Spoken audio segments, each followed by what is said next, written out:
Once upon a time, there was a husband and his wife who had long desired to have a child. When, finally, the wife found herself expecting and thought that God had granted her dearest wish. At the back of the house they had a small window that overlooked a beautiful garden where the most exquisite plants and flowers grow. But it was surrounded by a high wall, and no one dared venture inside because it belonged to a powerful witch whom everyone feared.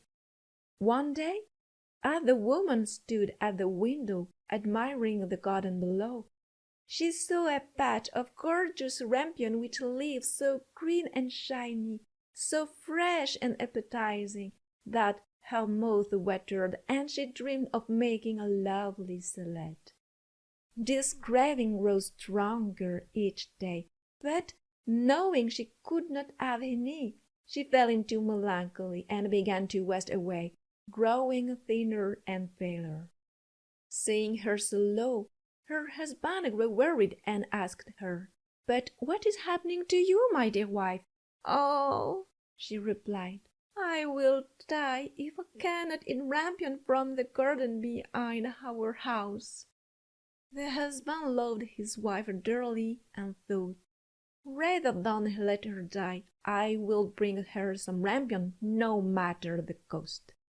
That very day, after dusk, he climbed over the witch's garden wall, quickly gathered a handful of rampion, and brought it back to his wife. The woman immediately prepared the salad and ate it with great eagerness. But it was so good, and she enjoyed it so much that the next day, instead of being satisfied, her craving had tripled. And to calm her, her husband had to go back to the garden once more. At dusk, then, he did as the previous evening.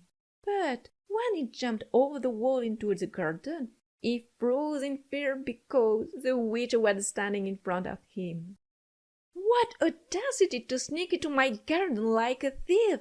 she said to him with a furious look, "and to come steal my rampion. You will see what it will cost you." "Oh," he pleaded, "will you not show mercy and prefer kindness to justice? If I decided to do it, it was because I was forced. My wife saw a rampion through our small window, and she was seized by such a craving to eat some that she would have died without it." The witch calmed her fury and said to him, "If what you say is true, I will allow you to take as much rampion as you want, but on one condition. You must give me the child that your wife will bear. Everything will be well with him, and I will care for him as a mother." The husband, in his terror, accepted everything without argument. And a few weeks later, when his wife gave birth, the witch immediately arrived, named the child Rapunzel, and took her away with her. Rapunzel was a little girl, and the most beautiful under the sun.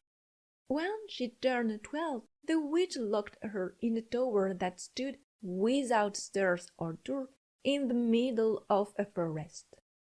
And since the tower had no other opening than a tiny window at the top, when the witch wanted to enter, she would call from below and shout, "Rapunzel, Rapunzel, let down your hair." Rapunzel had long, beautiful hair that looked like strands of gold. Upon hearing the witch's voice, she would under her breath tie the top of her hair to a hook by the window and let it down to the ground 20 cubits below, so that the witch could climb up and enter. A few years later, it happened that a prince riding through the forest passed by the tower and heard such a lovely song that he stopped to listen. It was Rapunzel distracting herself from her solitude by letting her sweet voice flow. The prince, wanting to climb up to her, searched for the door of the tower, but found none. He turned around and went home, but The song had so deeply moved him that he could not let a day go by without riding into the forest to return to the tower and listen. One day he was there, hiding behind a tree, when he saw the witch arrive and heard her calling from below the window, "Rapunzel, Rapunzel, let down your hair!" Then Rapunzel let her hair down, and the witch climbed up. "If that is a ladder by which one climbs, I want to try my luck too," he said to himself. And the next day, when it began to get dark, he went to the foot of the tower and called, "Rapunzel, Rapunzel, let down your hair!" The hair immediately unravelled, and the prince climbed up. At first Rapunzel was very frightened to see that a man had entered her home, a man like she had never seen before, but he spoke to her gently, telling her how his heart had been touched when he heard her sing, and that he could not rest until he had seen her in person. Then Rapunzel lost her fright, and when he asked her if she would take him as her husband, saying that he was young and handsome, she thought, "This one will surely love me better than my old godmother the witch," and she replied that she would, putting her hand in his. She immediately added, "I would like to live with you, but I wouldn't know how to come down. If you come, then bring me a silk cord each time. I will make a ladder from it, and when it's finished, I will come down and you will take me away on your horse." They agreed that in the meantime he would come to see her every evening, since the old witch came during the day.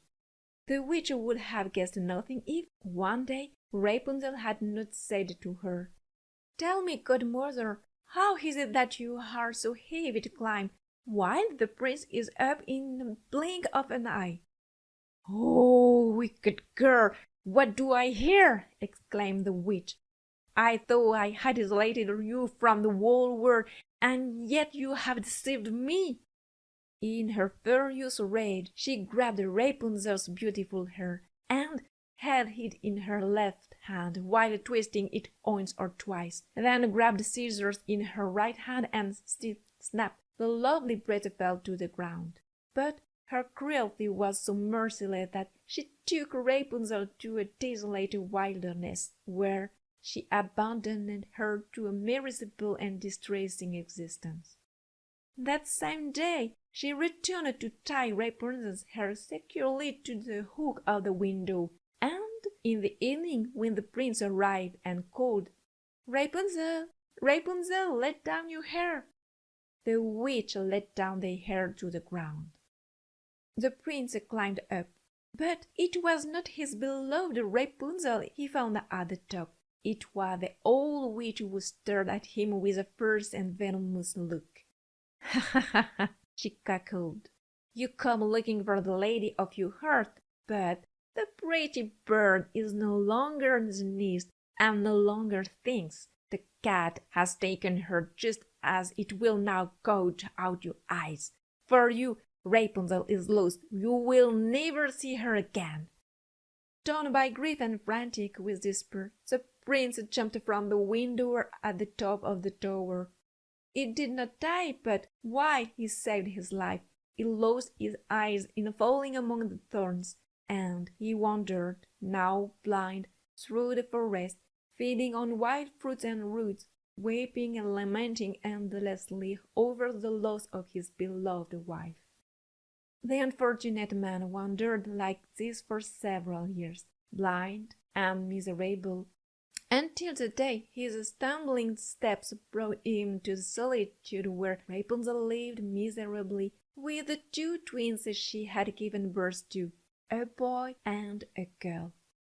He had heard a voice that seemed familiar, and while feeling his way, he moved towards her. Rapunzel then recognized him and jumped into his arms, crying. Two of her tears touched his eyes, and the prince completely regained his sight, and he took his beloved back to his kingdom, where they were welcomed with great joy and lived happily ever after for many, many years.